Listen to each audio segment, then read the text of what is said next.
यह उस दिन की बात है जब एक जरूरी काम से मैं दिल्ली से अपने गांव जा रहा था। बस में अभी अभी दिल्ली की सीमा पार की ही थी कि एक लड़की मेरे पास वाली सीट पर आकर बैठ गई। उसकी आंखों में एक अलग सी चमक थी और वह आते ही मेरी तरफ देखकर मुस्कुराई। मैंने भी स्वाभाविक रूप से मुस्कुरा दिया। हमारे बीच की सीट खाली थी और हम दोनों के बीच एक अनकही चुप्पी पसरी हुई थी। कुछ समय बाद उसने मेरी ओर देखा और कहा, मेरा बस में जी घबराता है, क्या आप मुझे खिड़की वाली सीट पर बैठने देंगे? उसकी आवाज़ में एक विनम्रता थी और मैंने तुरंत सहमति में सिर हिला दिया। मैंने उसे खिड़की वाली सीट पर बैठने दिया और खुद बीच वाली सीट पर बैठ गया। अब हमारे बीच की भी सीट भी खाली हो गई थी। थोड़ी देर बाद एक बुजुर्ग महिला आई और उस लड़की से खिड़की वाली सीट पर बैठने के लिए आग्रह करने लगी। लड़की ने भी विनम्रता से महिला की बात मानी और खिड़की वाली सीट छोड़ दी। अब वह मेरे बगल में बैठ गई थी। बस के हल्के झटकों के बीच वह मुझसे बात करने लगी। उसने मुझसे मेरा नाम, मेरा काम और यात्रा का कारण पूछा। मैंने भी उससे उसके बारे में पूछा, लेकिन थोड़ी देर बाद हम दोनों एक बार फिर चुप हो गए।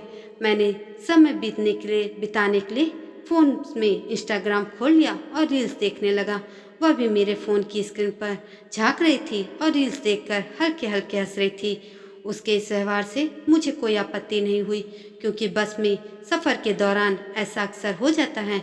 कुछ ही देर बाद मेरे फ़ोन पर मेरी पत्नी का कॉल आ गया। हम दोनों अपनी दिनचर्या की बातें करने लगे। इस दौरान वह लड़की मुझे देखती रही, शायद यह सोचते हुए कि मैं किससे बात कर रहा हूँ। कॉल लंबा खिंच गया और मैंने ध्यान नहीं दिया कि वह अब थोड़ी असहज दिखने लगी थी। तभी उसने मेरी ओर झुककर कहा, मुझे थोड़ा चक्कर सा महसूस हो रहा है, क्या मैं आपकी गोद में सिर रखकर सो जाऊं? यह सुनते ही मैं चौंक गया। उसकी यह बात सुनकर मुझे थोड़ी सी असहजता महसूस हुई। मैंने उसे कोई जवाब नहीं दिया, लेकिन मेरे चेहरे के हाव भाव से वह समझ गई थी कि यह अनुरोध असामान्य और अप्रत्याशित था।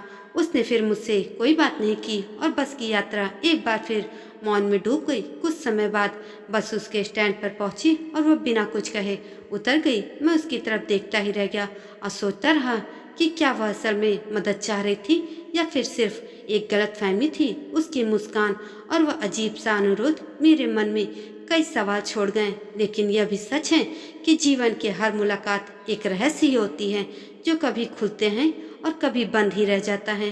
दोस्तों, आपके संग कभी ऐसा हुआ है तो कमेंट करके ज़रूर बताइएगा और ऐसी अन्य कहानी के लिए मेरे चैनल को भी सब्सक्राइब जरूर कर दीजिएगा।